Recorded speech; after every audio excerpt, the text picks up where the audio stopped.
করলেন। ট্রেনিং শেষ করার পরে ট্রেনিংয়ের ঘটনাক্রম ভিতরে ট্রেনিং শেষ করলাম কিভাবে দেখেন, হুম। আমাদের একজনকে নিয়ে গেল ট্রেনিং শেষ হলো কোন মাসের দিকে সেটা কি মনে করতে পারেন?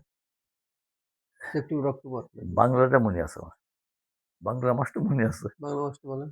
ওই যে আশ্বিন মাস খুব সম্ভব। আশ্বিন। ভাদ্র গেল আশ্বিন। এই ভাদ্রের শেষ হিসেবে। সাল লাগবে না। তার মানে এক আপনার ইংলিশ মাসটা অত স্মরণ আসে না। ইংলিশ মাসটা সরে আচ্ছা আসে। ঠিক আছে। তারপরে? বাংলা মাসটা কিভাবে সরে আসে সেটাও বলছি। জি। বাংলা মাসটা কিভাবে সরে না আসলো সেটা বলছি।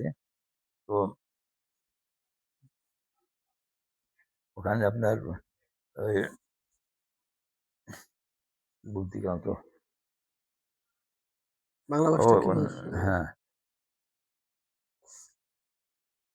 ট্রেনিংটা ও আচ্ছা যাক, তা ট্রেনিং এর পরে কি সরাসরি দেশে ফিরে আসলেন না না, ট্রেনিংটা খুব ক্রিটিক্যাল খুব কঠিন ট্রেনিং ছিল। কঠিন বুঝলেন? ট্রেনিং খুব ছিল? কঠিন ট্রেনিং ছিল। আ তো ও একবার রাত্রিবেলা আমাদের বলল যে, "আজকে রাত্রে আমরা বাগানে থাকবো।"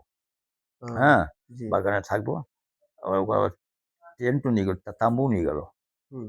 এখন এত পরিমাণ সাপ, সাপ? হ্যাঁ, তো সাপের কথা বলা যাবে না। তা একটা সাপ বোধহয় মারছিল আমাদের ভিতর থেকেও। তো সাপটা মারলে কেন?